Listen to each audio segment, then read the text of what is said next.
میرے گھر والے کہنے لگے کھانا چھوڑ دیں پہلے اس کی بات سن لے. میں نے کہا پتر کیا ہوا, کسی نے مارا ہے کسی استاد نے؟ کہنے لگے نہیں حضرت, گھر فون کیا تھا تو میری اماں اور ابا کی لڑائی ہو رہی ہے. بچہ کانپ رہا ہے, ٹانگیں کانپ رہی ہیں.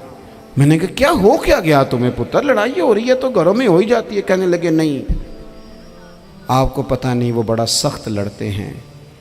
میرے والد جب میری والدہ کو مارنے کے لیے آگے بڑھتے ہیں تو ہم سارے چار پنجوں کے نیچے چھپ جاتے ہیں, ہمیں خوف آتا ہے, وہ منظر خطرناک ہوتا ہے. یہ کون تکلیف دے رہا ہے اپنے بچوں کو؟ یہاں بیٹھے ہمارے ہاں میلوں دور رہتے تھے اس کے گھر والے, تو وہ تکلیف میں تھا, تو گھر میں کیا کیفیت ہوگی؟ اگر حوصلہ ہو, صبر ہو, قناعت ہو, اللہ کے دیے ہوئے تھوڑے رزق پر ہمیں راضی رہنا آتا ہو, ہمارے گھروں میں سکون آئے, اطمینان آئے, ہم جو زندگی بڑی خوشی خوشی گزار سکتے ہیں. ہمارے مزاجوں کا لالچ, ہماری طبیعتوں کی بے راہ روی, ہماری جھوٹی انا کا بت, ان ساری چیزوں کو ختم کر دیتا ہے. اپنی زندگی کے اندر اگر ہم وہ کردار اپنے بچوں کو دیں جس کردار میں موبائل بھی ہو, جس میں گاڑی بھی ہو, جس میں پیسے بھی لا کے ابا دراز میں رکھتا ہو, لیکن والد کا گھر میں مصلی بھی موجود ہو, اس کی کوئی تسبیح بھی ہو, وہ یہ بھی کہتا ہو کہ خدا نے اپنے فضل سے آج 5,000 دیا ہے تو اس میں 1,000 غریبوں کا بھی ہے, اس میں تھوڑا سا میں نے اللہ کی رضا کے لیے بھی رکھا ہے. اگر کوئی مشکل آ جائے تو وہ باپ اور ماں کو صبر کرتا ہوا دیکھتے ہوں. اگر ایک باپ بات کرے تو دوسرا برداشت کرتا ہو. خدا را اپنی اولادوں کو اس اذیت کا شکار نہ کرو. اپنے گھروں کے اندر وہ خودداری, وہ پیار, وہ وقار, وہ محبت, وہ انداز. آپ تھکے ہوئے ہیں کوئی شک نہیں, آپ بہت سارے مسائل کا باہر شکار ہوں گے کوئی شک نہیں, لیکن آپ باہر سے تھک کے آئے ہیں. اور اگر آپ باہر اپنی فیکٹری کے مالک ہیں اور دفتر کے بڑے ہیں تو گھر میں بھی تو آپ بڑے ہیں نا. آپ کی ماں بھی تو انتظار کر رہی ہے, اس نے بھی تو دکھڑا سنانا ہے نا آپ کو. آپ یہ دیکھیے کہ آپ کے بچے بھی تو انتظار کر رہے ہیں, وہ چاہتے ہیں کہ ابا آ کے بیٹھیں تو ہم ان کے سینے پہ چڑھ کے تھوڑا کھیلیں. آپ کی اہلیہ منتظر ہیں.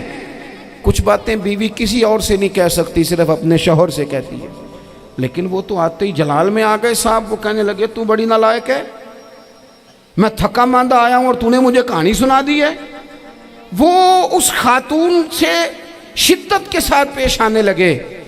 میرے رسول پاک کی حیات نور کو دیکھو, حضرت ام ایمن حضور کی رضائی والدہ ہیں, ان کی بھی خدمت ہو رہی ہے. حضرت حلیمہ سعدی آ رہی ہیں تو خدمت ہو رہی ہے. حضرت عباس حضور کے چچا ہیں تو کریم فرماتے ہیں میرے چچا ہیں باپ کی جگہ پہ. حضور دوست احباب صحابہ غلاموں سب کے ساتھ پیار کر رہے ہیں.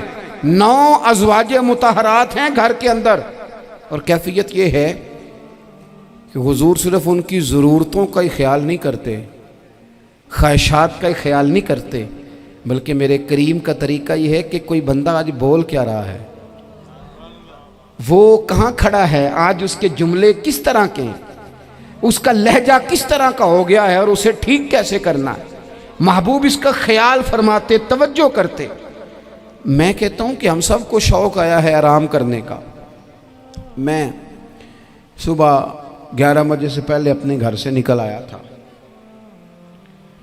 اور یہ وقت آ گیا ہے اور رات کو خدا جانے کس وقت گھر پہنچنا ہے. کئی دفعہ کیفیت یہ ہوتی ہے کہ گاڑی سے اترتے ہیں تو پھر دل کرتا ہے کہ کوئی اٹھا کے چلائے نہ کبھی. اس کے باوجود بہت سارے لوگ ناراض رہتے ہیں کہ ہم سے مل کے نہیں گئے, فوٹو نہیں کھنچوا کے گئے, فلانی جگہ چائے نہیں پی کے گئے. یہ تسلسل ہے. لیکن میں جتنا مرضی تھکا ماندہ گھر جاؤں گا نا, کبھی ایسا نہیں ہوا کہ میں گھر جاؤں تو بڑی ٹینشن میں جاؤں.